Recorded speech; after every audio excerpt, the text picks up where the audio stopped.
अगला हमारा नया टॉपिक है, मिट्टी। यानी इसमें हम 4 पॉइंट कवर करेंगे। तो पहले में तो अर्थ जानी, नॉर्मल सी बात है, एक ही लाइन का ये तो बताएगा कि भाई ये छोटे छोटे कण होते हैं उनको मिट्टी कहते हैं। फिर मिट्टी का संगठन, यानी मिट्टी किस किस से बनती है।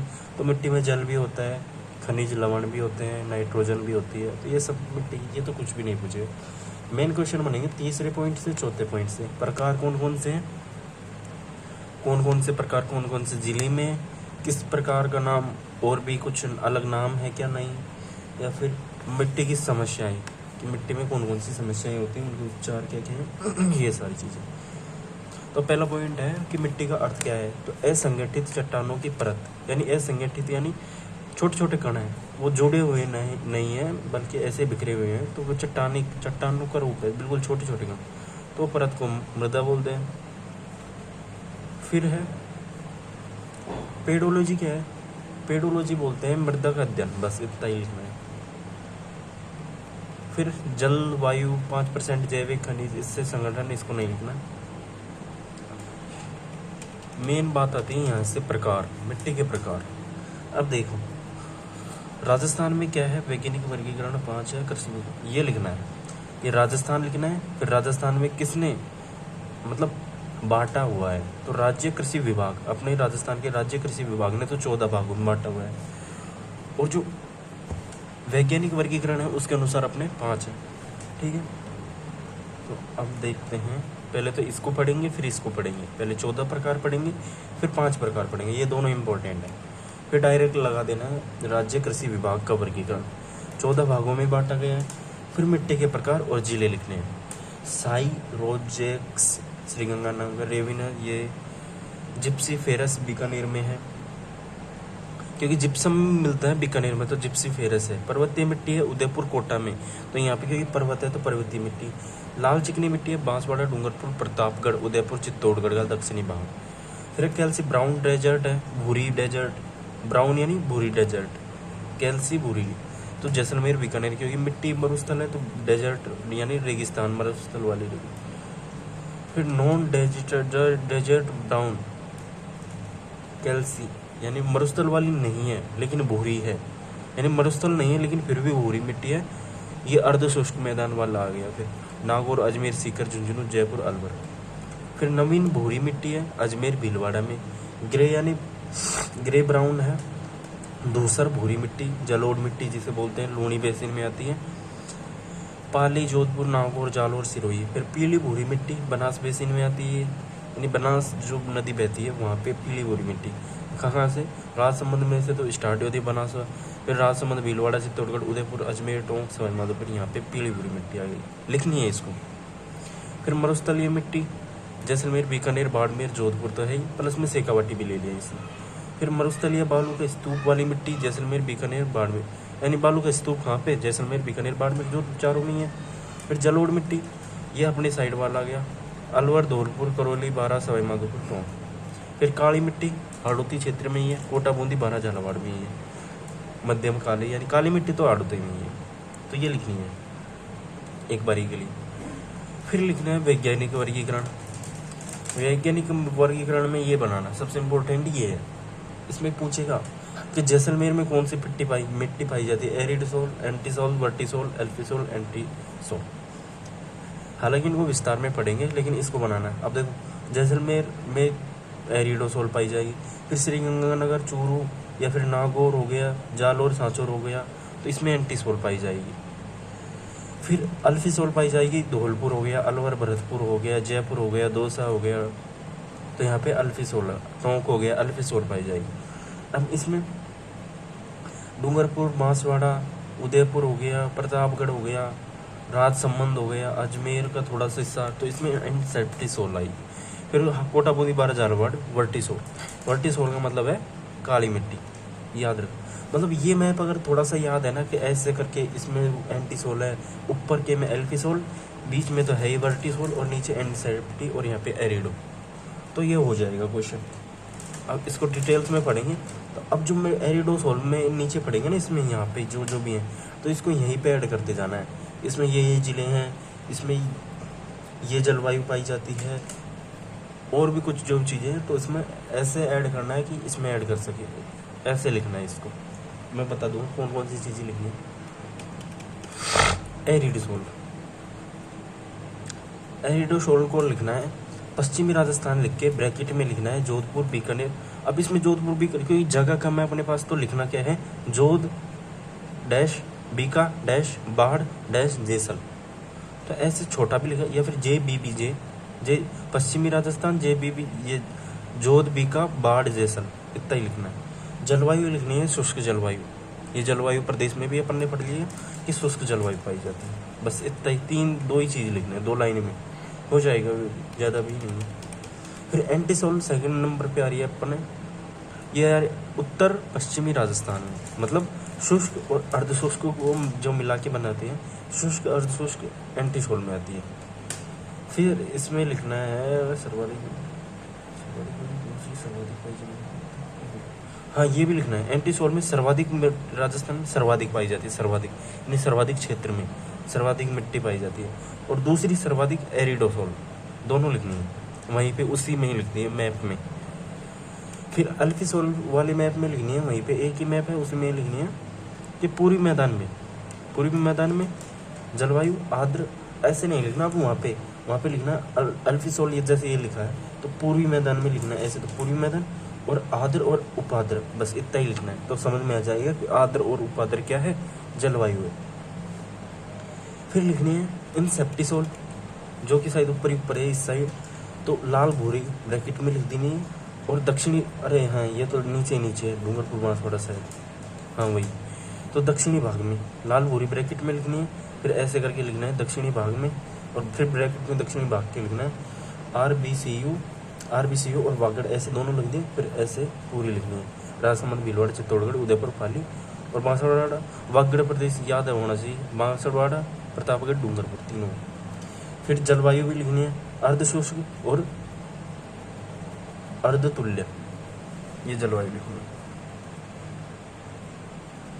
फिर फाइनल आ रही है अपनी वर्टिसोली, इम्पोर्टेंट है ये भी, दक्षिणी पूर्वी राजस्थान यानी हाड़ौती, दक्षिणी पूर्वी मत करो, हाँ क्वेश्चन में पूछ सकता है कि दक्षिण पूर्वी राजस्थान में कौन सी है, तो वर्टिसोल है, मतलब हाड़ौती है, सिंपल सी बात है। दक्षिणी पूर्वी में हाड़ौती क्षेत्र सबको पता है, कोटा बूंदी बारा झालावाड़, लिखने की जरूरत ही नहीं है, हाड़ौती क्षेत्र से ही समझ में आ जाएगा। फिर जलवायु भी लिखनी है आर्द्र और अति आर्द्र जलवायु। फिर है वर्गीकरण सामान्य, मतलब जो इम्पोर्टेंट बात है ना, देखो मेरे हिसाब से तो वो 14 वाले भाग है ना, 14 भाग बस लिखना है। राजस्थान राज्य विभाग ने 14 भागों में बांटा है। फिर वैज्ञानिक वर्गीकरण ये 5 भाग आए हैं, तो 14 भागों की टेबल नहीं बनानी मेरे हिसाब से, तो मत ही बनाओ। बनानी क्या क्या है, जो ये अभी मैप में बताए ना एरिडोसोल्स वगैरह, ये मतलब बनानी तो ठीक है, लेकिन ये वाली जो सारणी है ना ये नहीं बनानी। फिर यहाँ से तो पूरा ये मैप में बनाना ही है, एंटीसोल में अर्धशुष्क जलवायु है, ये जिले हैं, तो ये सारी बनानी है। हाड़ौती क्षेत्र है, वर्टिसोल, डूंगरपुर बांसवाड़ा, ये सारी ये बनाना है, यहाँ से तो पूरा ही बनाना है, ठीक है। क्योंकि जो चीज़ थी ना जो मेरे को मिली नहीं थी, वो ये है, यहाँ पे भी है थोड़ी बहुत। तो बलुई या रेतीली मिट्टी, इसके उपनाम है मरुस्थली, यानी बलुई रेतीली मिट्टी को डैश करके लिखना है, मरुस्थलीय मिट्टी, शुष्क मिट्टी या फिर प्यासी मिट्टी, तीनों नाम एक लाइन में ही पूरी हो जाएगी। और फिर ऐसे करके पश्चिमी राजस्थान में मिलती है। फिर आगे लिख देना पश्चिमी राजस्थान की जैसलमेर, बाढ़, जोध और शेखावाटी। मुख्य फसल लिख लेना बाजरा, चना, मूंगफली, दलहन। फिर मिट्टी की विशेषताएं क्या है, बलुई मिट्टी सर्वाधिक पाई जाती है, एक लाइन तो ये हो गई। फिर इसमें अच्छा विशेषताएं बलुई मिट्टी की बता रहा है, कैल्शियम अधिक मात्रा में और कण सर्वाधिक मोटे होते हैं, सिंचाई की आवश्यकता होती है इसमें बार बार। ये तो होगी अपनी एक बलुई मिट्टी की विशेषता। फिर है भूरी रेतीली मिट्टी, सिरोजम मिट्टी भी बोलते हैं। विस्तार कहाँ पे, लूणी बेसिन, निर्माण में नहीं लिखना इसको, विस्तार में लिखना, लूणी बेसिन करके फिर ब्रैकेट में लगा देना है। लूणी बेसिन करके तो लिखना है पाली, जोध, नागौर, जालोर, और इस लूणी बेसिन के जस्ट नीचे लिखना है शेखावाटी क्षेत्र। तो ऐसे ही पता चल जाएगा कि चूरू, सीकर, झुंझुनू यानी शेखावाटी में ही आएंगे। फिर फसल उत्पादन जीरा लिख देना, इसबगोल लिख देना, अरंडी लिख देना। फिर विशेषता में फिर विशेषता क्या लिख, अलग से विशेषता नहीं, ऐसे करके लिख देना फास्फेट अधिक मात्रा में, सिंपल। फिर लवणीय मिट्टी आ रही है, इसको आगे खार, रेह, ऊसर, अनुपजाऊ, ऊसर का मतलब होता है अनुपजाऊ मिट्टी, ऊसर मिट्टी, रेह मिट्टी, तो ये सारे नाम लिखने। फिर शुष्क क्षेत्रों में अधिक सिंचाई के कारण इस मिट्टी का निर्माण होता है, तो निर्माण तो पूछता नहीं है, विस्तार पूछेगा ये IGNP में, क्योंकि लवणीय मिट्टी पाई जाती है तो लवण वहीं पे बनता है, श्रीगंगानगर, हनुमानगढ़, बीकानेर में। मेन तो श्रीगंगानगर, हनुमानगढ़ में ही है। और नर्मदा नहर से जो लवणीय मिट्टी बनती है सांचौर, जालोर में मिलती है, बाड़मेर में। फिर फसल चावल गन्ना मिलती है फसल। और इस मिट्टी में NaCl की मात्रा अधिक होती है, यानी लवणीय मिट्टी में NaCl की मात्रा अधिक। और उपजाऊ मिट्टी यानी अनुपजाऊ मिट्टी है, सिर्फ पहले ही पता चल गया है। फिर जलोढ़ मिट्टी का नाम लिख देना है, काछारी मिट्टी, दोमट मिट्टी, और लास्ट में चाहिए लिखो तो डेल्टाई मिट्टी भी लिख देना है। फिर दोमट मिट्टी को ही आगे दो भागों में बांटा है, खादर और बांगड़। तो खादर तो होती है जलोढ़ मिट्टी, जो नहीं होती है जलोढ़ मिट्टी, और पुरानी जलोढ़ मिट्टी को बोलते हैं बांगड़। तो ये भी याद होना चाहिए, सिंपल सी बात है, याद रखना बहुत है। फिर इसमें निर्माण तो नदियों द्वारा जमा अवसाद से निर्माण होता है। विस्तार अलवर, भरतपुर, करौली, धौलपुर, सरवनगर। फसलें सरसों, गेहूं, गन्ना, चावल। फिर इसमें विशेषता में लिखनी है सर्वाधिक उपजाऊ और पोटाश मात्रा अधिक, बस इतना ही। फिर काली मिट्टी, इसको ब्रैकेट में ऐसे डैश डैश लगा के लिख देना चाहिए इसमें। कपासी मिट्टी, रेगुर मिट्टी, ये ज्वालामुखी लावा निर्मित मिट्टी, ये लिखनी है। बेसाल्ट लावे से हुआ ही है इसका निर्माण। कोटा बूंदी, 12 झालावाड़, यानी हाड़ौती क्षेत्र में विस्तार है। कृषि कपास, सोयाबीन दोनों में लिखते हैं यहाँ पे। फिर इसकी विशेषताओं में लिखना है जल धारण क्षमता सर्वाधिक होती है, यानी जल जो है एक बार आपने सिंचाई कर दी तो वो भरा ही रहता है कई दिनों तक, वो तो पता ही है। फिर इसमें क्या क्या मिलता है, चूना पत्थर भी मिलता है, CaCO3 इसका सूत्र है, याद होना चाहिए ये भी। वर्टिसोल भी बोलते हैं इसको। फिर है लाल चिकनी मिट्टी, इसका विस्तार लिखना है बांसवाड़ा, नीचे है ये तो, यानी वागड़ प्रदेश और उदयपुर, चित्तौड़गढ़। फिर फसलें मक्का, चावल, गन्ना, तीन होती है। मक्का, चावल, गन्ना, कहाँ गया। और मक्का, चावल, गन्ना के अलावा आयरन ऑक्साइड मात्रा अधिक होती है, इस कारण इसका रंग लाल होता है। आयरन ऑक्साइड की मात्रा अधिक, इस कारण इसका रंग लाल होता है, इतना लिखना है। फिर 7वें नंबर की मिट्टी है लाल काली मिट्टी। लाल काली मिट्टी आ गई तो वहीं से बेसाल्ट चट्टानों से निर्माण होता है, लिखना नहीं है ये तो। खैर लिखना ये है बूंदी, भीलवाड़ा, चित्तौड़गढ़, प्रतापगढ़, BBCP में मक्का, कपास, अफीम बनाते हैं। अब अफीम कहाँ प्रतापगढ़ में बनाते हैं, कपास भी अफीम शायद चित्तौड़ में बनाते हैं, वो आगे कृषि में पढ़ लेंगे और भी। फिर है लाल पीली मिट्टी, ये बनास बेसिन में, यानी मेवाड़ बेसिन और मालपुरा, करौली, ये सारे जिले हैं। RBCU, राजसमंद, भीलवाड़ा, चित्तौड़, उदयपुर, ATMS, ये भी लिखना। उत्पादित फसल सरसों हो गई। अब मिट्टी की समस्याएं, छोटा सा पॉइंट है ये तो। अब देखो कौन कौन सी समस्या, अपर्दन है, फिर सेम समस्या है, फिर लवणीय है, फिर क्षारीय है, फिर अवकरण। अब एक बार देखें,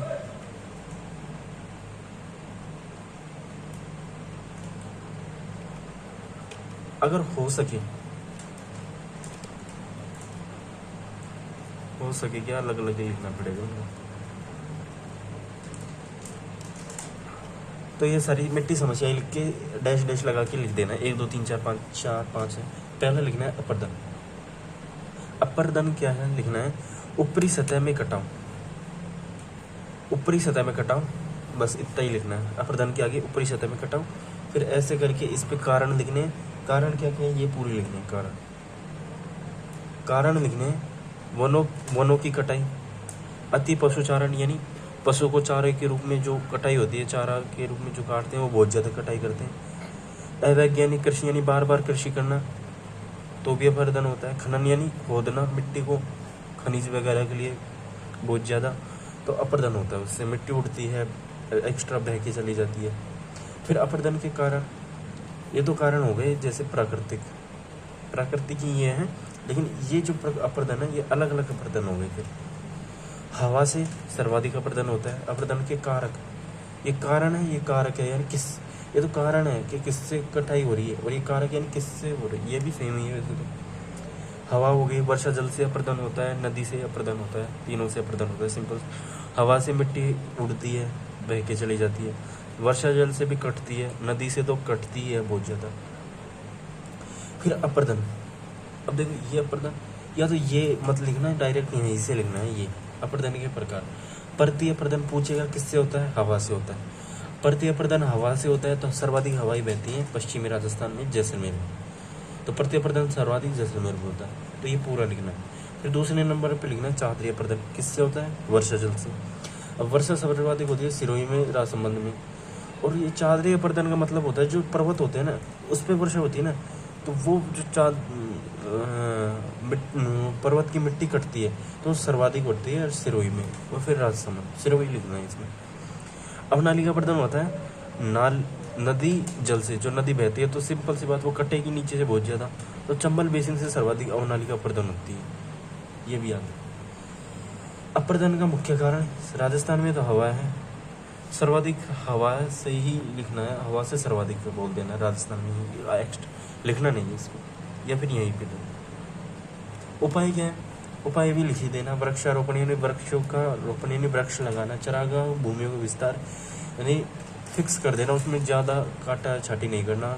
खेत में मेड़बंदी यानी खेत में चारों ओर जो ये लगाते हैं ना तार वार वगैरह। वैज्ञानिक खनन यानी फिक्स ही खनन करना है, इस क्षेत्र में ही खनन करना है, हर जगह खनन नहीं करना। अपर्दन को क्या बोलते हैं, अपर्दन को वहीं ऊपर ही लिख देना है जो लगाया था ना, मृदा को रेंगती हुई मौत, मृदा की रेंगती हुई मौत या किसान की मौत, ये दोनों पूछेगा तो ऊपर ही लिख देना इसको। फिर आती है दूसरी समस्या, सेम की समस्या या जलाक्रांत। पूछेगा तो सेम की समस्या ही पर पूछ ले। जलाक्रांत क्या है, तो क्या है, मिट्टी का दलदली होना यानी नमी की समस्या, दलदली होना या फिर नमी की समस्या। कारण क्या है, फिर अधिक सिंचाई या जल रिसाव लिख देना, अधिक सिंचाई से भी ज़्यादा होती है, फिर जल रिसाव। फिर प्रभावी क्षेत्र कौन कौन से, सेम की समस्या सबसे ज़्यादा तो हनुमान का तो बड़ोपाल है, और फिर श्रीगंगानगर में। बड़ोपाल किस में, हनुमानगढ़ में, और श्रीगंगानगर। उपाय क्या है, सफ़ेदा वृक्ष लगाओ या फिर यूकेलिप्टिस वृक्ष लगाओ। फिर तीसरा है लवणिया। लवणिया क्या है, अधिक सिंचाई होने के कारण सफ़ेद परत का निर्माण, जो सफ़ेद मतलब खार है वो एक तरीके से। प्रभावी क्षेत्र यानी कहाँ पे है, तो डायरेक्ट प्रभावी क्षेत्र नहीं लिखना वगैरह, डायरेक्ट लिखना है श्रीगंगानगर, हनुमानगढ़, बीकानेर वगैरह, जालोर, बाड़मेर में भी। उपाय क्या क्या है, उर्वरक में उपाय देखिए, उर्वरक से अगर उपाय करें तो जिप्सम है, बस यही लिखना, ये नहीं लिखना। फिर चौथी क्षारीय समस्या है, मिट्टी की क्षारीय समस्या। इसमें क्या है कि पीएच मान अधिक हो जाता है, तो पीएच एक स्केल होता है, 1 2 3 4 5 6 7 8 14 तक होता है तो 1 से 7 तक जो रहता है, और 7 से 14 तक, अगर 7 से कम है तो अम्लीयता बढ़ती जाती है, और 7 से अधिक है 8 9 10 11 12 13 तो क्षारीयता बढ़ती जाती है। तो पीएच मान क्या है, 8 से अधिक हो रहा है तो क्षारीयता बढ़ती जा रही है। फिर कारण लिख देना है, रासायनिक उर्वरक, खादों का अधिक उपयोग, यानी उर्वरक या खादों का अधिक उपयोग से। उपाय क्या करना है, गंवार या ढेंचा की हरी खाद। फिर है मृदा अवकर्षण,